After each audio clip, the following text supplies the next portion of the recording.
Next example, find the value of 2 sin 12 degree minus sin 72 degree, find the value of this one. अब इसका solution देखो क्या किया। Okay, let the given expression be a equal to क्या लेंगे, sine 2 sin 12 degree minus sin 72। We can express sin 72 in terms of angle related to 12 degree. तो we know special angle like 60 degree, तो 72 को लिख सकते हैं अपन 60 plus 12। So we can rewrite the expression at 2 sin t 12 minus sin 60 plus 12। We use the angle addition formula for sin। sin a plus b क्या होता है, sin a cos b plus cos a sin b। तो a equal to 60, b equal to 12 put करो तो वो sin 60 plus 12 क्या हो गया, sin 60 cos 12, cos 60 sin 12 plus के साथ। तो we know the values of sin 60 and cos 60। sin 60 क्या होता है रूट 3/2 और cos 60 क्या होता है 1/2। सब्सटीट्यूट करो इस इक्वेशन में, ये वाला जो इक्वेशन है ना, ये इक्वेशन में सब्सटीट्यूट कर दो। तो sin 72 क्या आ गया, root 3/2 cos 12 plus 1/2 sin 12। Now substitute this back into the expression E, मतलब ये जो एक्सप्रेशन ई है ना, इसमें पुट कर दो sin 72। तो 2 sin 12 minus root 3/2 cos 12 plus 1/2 sin 12। अभी देखो sin 12 है माइनस 1/2 sin 12, दोनों को ऐड कर दिया तो 2 माइनस 1/2 sin 12 हो जाएगा। बाकी रूट 3/2 cos 12 वैसे के वैसे रहेगा। एक्सप्रेशन क्या बन गया, 3/2 sin 12 माइनस रूट 3/2 cos 12 बन गया। अभी देखो टू सिंप्लीफाई द फर्दर, इसको सिंप्लीफाई करने के लिए देखो यहाँ पे क्या है, रूट 3 बाहर निकले है ना।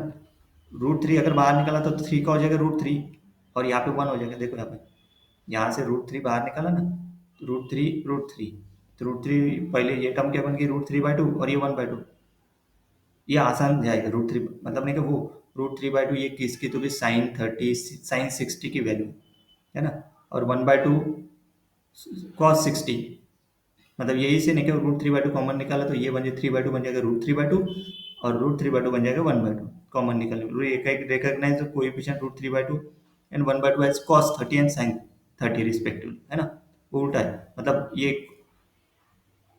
cos 30 एंड sin 30 रिस्पेक्टिवली, मतलब ये sin 60 और ये cos 60। तो ये 30 30 लिया है यहाँ पे, ठीक है, 30 30 ले सकते हो अभी। cos 30 sin 12 minus sin 30 cos 12। अभी this expression inside the parenthesis is in the form of sine subtraction formula. Sine B minus A कहता है sine B cos A minus cos B sine A. B है 12, ए है 30, तो वो क्या हो जाएगा साइन ऑफ 12 माइनस 30। सही है, तो sine of 12 minus 30 substitute back into the expression this one. तो root 3 sine 12 minus 30, sine 12 minus 30 minus 18 होता है। साइन ऑफ माइनस 18, वो माइनस बाहर निकल जाएगा, साइन के वक्त माइनस बाहर निकलता है। Sine of minus x equal to minus sine x, cos के वक्त नहीं होता है, cos of minus x equal to cos x ही रहता है। Sine of minus x equal to minus sine x equal to minus root 3 sine 18। Finally, we need to subtract the known values of sin 18। The value of sin 18 can be derived from the identity।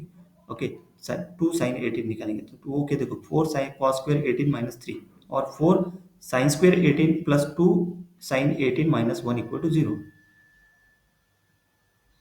ये equation बन जाएगा, इससे ये equation मतलब ये this is a quadratic equation, है ना। sin 18 equal to मतलब विच गिव्स रूट 3 माइनस 1/18, मतलब क्वाड्रेटिक इक्वेशन बन जाएगा ना। मतलब ये इक्वेशन कैसे बन जाएगा, ये इक्वेशन बन जाएगा कौन सा, ये इक्वेशन बन जाएगा x इक्वल टू सेट करो, x equal to sine sine of 18, है ना। साइन 18 सेट किया तो ये क्या बन जाएगा 4x² plus 2x minus 1 equal to 0। ये क्वाड्रेटिक इक्वेशन है, इसको बाय फॉर्मूला के हिसाब से सॉल्व करो। Minus b plus minus root of b² minus 4ac, a plus minus upon 2a। तो उसकी वैल्यू क्या थी, इसकी वैल्यू आती ये रूट 5 माइनस 1/4। ये किसकी वैल्यू आती, x की वैल्यू, मतलब किसकी वैल्यू साइन 18 की वैल्यू। सही है, तो साइन 18 इक्वल टू ये आ गया, substitute this value back into the expression, ये साइन 18 यहाँ पे पुट कर दो।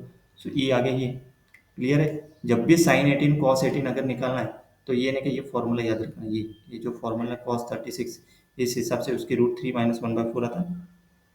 सही, मतलब ये एक्सप्रेशन याद रखना पड़ेगा, ये कौन ये वाला एक्सप्रेशन। ओके, कुछ कुछ जो फॉर्मुलेशन है वो नोट डाउन कर लेना नोट में, उस हिसाब से डायरेक्ट वैल्यू कॉस साइन 18 की वैल्यू डायरेक्ट याद रखो रूट 5 माइनस 1/4, उस हिसाब से लॉजिक लगाते जाएंगे, ठीक है। सो एक्सप्रेशन ई के आ गया, मतलब पुट करने के बाद ई की वैल्यू आ गई, देखो फाइनल ई इक्वल टू आ गया रूट 3, यहाँ पे पुट कर दिया e equal to minus root 3 root 5 minus 1/4। So e equal to root 3 1 minus root 5 by 4 मतलब e equal to root 3 1 minus root 5 by 4. This is the final answer. This is the value of this one. Clear? Next.